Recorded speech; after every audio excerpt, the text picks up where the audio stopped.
शुल्क वर्कबुक यानी कार्य पुस्तिका की एंट्री इस प्रकार करें। सत्र 2022-23 हेतु प्रथम पल्लव पहल प्रयास प्रवाह प्रखर के लिए स्कूल लॉगिन से। जी हाँ साथियों, इस वक्त की बड़ी खबर की बात करें तो जैसा कि आप सभी जानते हैं कि वर्तमान सत्र 2022-23 हेतु कक्षा 1 से 8 के लिए विद्यार्थियों को वर्कबुक दी गई है, जिसे हम कार्य पुस्तिका भी कहते हैं। ये कार्य पुस्तिका अलग अलग नाम से दी गई है, जिसका विवरण मैं आपको यहाँ पे दिखा देता हूँ कि कौन सी कक्षा में कौन सी देनी है। जैसे कक्षा 1 है तो हिंदी गणित अंग्रेजी के लिए उसका नाम है प्रथम, जो कक्षा 1 के लिए है। कक्षा दूसरी के लिए है पल्लव, ये कक्षाएं लिखी गई है यहाँ पे। तो हिंदी गणित और अंग्रेजी तीनों का एक ही नाम लिया गया है।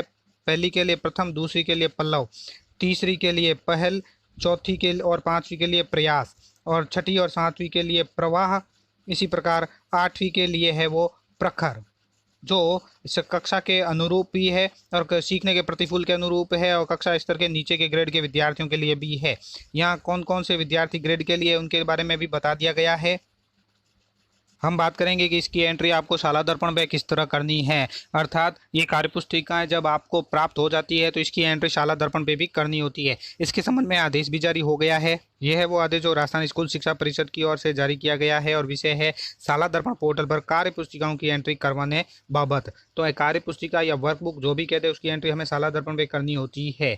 उपरोक्त विषय अंतर्गत इसमें बताया गया है कि दिशा निर्देश के क्रम में लेख है कि कोविड-19 के कारण विद्यार्थियों में उत्पन्न अधिगम अंतराल को पूर्ण करने के लिए कक्षा 1 से 8 तक के विद्यार्थियों हेतु हिंदी गणित और अंग्रेजी की कार्य पुस्तिकाएं वितरित की गई है। यहाँ पे मोस्ट इंपोर्टेंट बात भी बता दी गई है जो आप सभी जानते हैं। आप सभी के लिए पुनः बता देते हैं कि ब्रिज कार्यक्रम के अंतर्गत विकसित की गई कार्य पुस्तिकाओं के माध्यम से सत्र के आरंभ के 3 माह तक प्रथम 4 कालांश अभ्यास करवाया जाना है। यानी ये जो कार्य पुस्तिकाएं हैं उनका अभ्यास आपको 3 माह तक, प्रथम 3 माह तक 4 कालांश, जो शुरुआत तो टोटल 8 कालांश होते हैं विद्यालय में, तो प्रथम 4 कालांशों में कार्य पुस्तिका में ही आपको काम करवाना है। प्रथम 3 माह तक तो ये चलेगा, और उसके आगे सत्र पर्यंत ये काम चलता रहेगा, और लास्ट के 2 पीरियड भी इसमें को ही देने होंगे। यानी 3 माह के बाद आप पूछ सकते हो किसका क्या करना है, तो 3 माह तक तो प्रथम 4 पीरियड रहेंगे। उसके बाद जैसे ही चौथा महीना लगता है तो अंतिम 7वां और 8वां पीरियड भी कार्य पुस्तिका के में ही काम करवाना होगा। परिषद की अनुबंधित फर्मों द्वारा ब्लॉक स्तर पर कार्य पुस्तिकाओं का वितरण कार्य किया जा रहा है। ब्लॉक से पीओ यूसीओ के माध्यम से प्रत्येक विद्यालय तक कार्य पुस्तिका का वितरण सुनिश्चित कराते हुए शाला दर्पण पर प्रविष्टि करवाने के लिए दिशा निर्देश भी जारी किए गए हैं। शाला दर्पण पर कार्य पुस्तिकाओं के वितरण की प्रविष्टि जो करनी है वो किस तरह करनी है इस वीडियो में आपको दिखाया जाएगा। साथ ही आपको बता दिया जाता है कि ब्लॉक स्तर से प्राप्त हो रही कक्षा 1 से 8 की कार्य पुस्तिकाओं का वितरण विद्यालयों के माध्यम से विद्यार्थियों तक शीघ्र वितरण करें, जिससे विद्यार्थियों के सत्र आरंभ में ही इनका लाभ मिल सके, और कार्य पुस्तिकाओं के वितरण की प्रति दिवस शाला दर्पण पोर्टल पर प्रविष्टि भी सुनिश्चित करावे। दिशा निर्देश जानने के बाद दोस्तों अब हम चलते हैं शाला दर्पण पे। शाला दर्पण पे जब हम जाएंगे तो आप सभी जानते हैं राजरम सा टाइप करना है, इस तरह का पेज हमारे सामने ओपन हो जाता है। यहाँ मैंने लॉगिन प्रोसेस नहीं दिखाया है दोस्तों, लॉगिन आप सभी को करना आता है, ऐसी हम उम्मीद करते हैं। यहाँ एक और बात मैं बता दूं कि ये वीडियो आपकी हेल्प के लिए बनाया जा रहा है, इसमें किसी भी प्रकार का कोई विरोधाभास हो, विभागीय आदेश और प्रोसेस को ही प्राथमिकता देवें। बात करेंगे यहाँ पे कार्य पुस्तिका वर्कबुक को वितरण की ऑनलाइन कैसे वितरण करनी है, तो इसके लिए आपको योजनाएं जो टैब नजर आ रही है, जहाँ ये तीर का निशान है, इसके ऊपर आपको एक बार क्लिक करना होगा।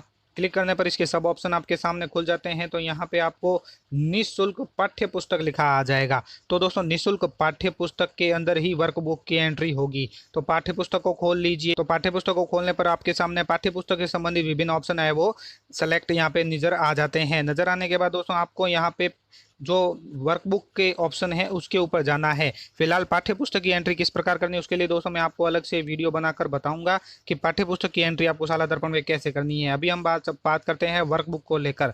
तो वर्कबुक में यहाँ पे 3 तरह के ऑप्शन है कि वर्कबुक नोडल डिमांड और वितरण, वर्कबुक नोडल से विद्यालय वितरण प्रविष्टि, और वर्कबुक विद्यार्थी वितरण। तो हमें स्कूल लॉगिन से जो बच्चों को वितरण करनी है उसके लिए तीसरे ऑप्शन को सेलेक्ट करना है, वर्कबुक विद्यार्थी वितरण। ये दोनों ऑप्शन जो आपको नजर आ रहे हैं ये नोडल के लिए है। हमारे स्कूल लॉगिन के लिए वर्कबुक विद्यार्थी वितरण तीसरे ऑप्शन को खोल लीजिए। तो सबसे पहले दोस्तों आपके सामने इस तरह का पेज खुलेगा जहां आपके नोडल का नाम आपको ऊपर नजर आ जाएगा। यहाँ लेवल है वो 8 ग्रेड ही है। उसके बाद यहाँ से आपको क्लास सेलेक्ट करनी है और वर्कबुक सेलेक्ट करनी है। वर्कबुक के नाम आप सभी को मैंने बता ही दिए हैं कि किस क्लास को कौन सी वितरण होगी। और हालांकि यह जो शाला दर्पण पोर्टल है यहाँ ऑटोमेटिक ही ऑटो नाम से जो क्लास सेलेक्ट करेंगे वही उसकी वर्कबुक यहाँ पे शो होगी। तो इसलिए आपको क्लास वर्कबुक सेलेक्ट करने हैं और उसके बाद नीचे जो दिशा निर्देश है कि कक्षा 1 से 8 तक सभी विद्यार्थियों को कार्य पुस्तिका दी जानी है। कार्य पुस्तिका वितरण करने के पश्चात उसकी प्रविष्टि 8 ग्रेड में की जानी है, यानी कार्य पुस्तिका ऑफलाइन दे दें उसके बाद इसको ऑनलाइन भी करें। तो वर्कबुक को सेलेक्ट कीजिए। उसके बाद नीचे जो बटन आ रहा है गेट डाटा के ऊपर आप क्लिक कर दीजिए। तो आपने जिस क्लास को सेलेक्ट किया है उस क्लास के student name, father name, class और सब्जेक्ट हिंदी, इंग्लिश और मैथ ये तीनों शो हो जाएंगे। अब आपको करना क्या है, सबसे पहले तो यहाँ चेक करना है कि आपके पास अवेलेबल कितनी है। ये जो दोस्तों 00 शो हो रही है तो आप इसको वितरण नहीं कर सकते, यानी अगर आपका नोडल पहले वितरण करेगा और यहाँ पे काउंटिंग शो होगी तो ही आप इसको विद्यार्थी को वितरण कर सकते हैं, अन्यथा नहीं कर सकते। तो दोस्तों मैं आपको दिखा देता हूँ, यहाँ पे जो 00 शो हो रहा है इसकी जगह किसी और क्लास को लेते हैं जिस क्लास में ये नोडल ने वितरण कर रखी है। तो नोडल द्वारा वितरण है वो कक्षा 3 की कार्य पुस्तिका जैसे पहल कर रखी है, साथ साथ वर्कबुक मुझे मिली है। तो यहाँ 7 वर्कबुक कौन कौन सी है, तो साथ ही हिंदी की है, साथ ही मैथ की है, साथ ही इंग्लिश की है। तो हमें यहाँ पे क्या करना है कि नीचे की ओर चलना है, विद्यार्थी भी साथ है और ये जो चेक बॉक्स आपको नज़र आ रहे हैं उसके ऊपर टिक मार्क करना है। तो ये राइट के निशान यहाँ पे करने हैं, राइट बट क्लिक करोगे तो ये राइट हो जाएगा। तो दोस्तों देख पा रहे होंगे मैंने यहाँ पे राइट कर दिया है। और यहाँ पे ऊपर की तरफ आप ध्यान देंगे तो जहाँ अवेलेबल 7 है, अगर हमने सारी की सारी वितरण कर दी है तो डिस्ट्रीब्यूट और टोटल डिस्ट्रीब्यूट सेलेक्ट क्लास ये भी यहाँ पे जो 00 शो रहा है वहाँ 7 लिखा आ जाएगा। मैं आपको दिखा देता हूँ। फिलहाल दोस्तों मैंने सेलेक्ट कर लिया। अब मैं सेव बटन के ऊपर क्लिक करूँगा। सेव के ऊपर क्लिक करोगे तभी ये सेव होगी, अन्यथा सेव नहीं होगी। अगर आपने किसी गलत विद्यार्थी को वर्कबुक दे दी है तो यहाँ से आप रीसेट भी कर सकते हैं। जब हम सेव बटन के ऊपर क्लिक करेंगे तो हमारे सामने वर्कबुक डिस्ट्रीब्यूट डन सक्सेसफुली का मैसेज आ जाएगा, यानी वर्कबुक है वो सक्सेसफुली विद्यार्थियों तक वितरण हो चुकी है।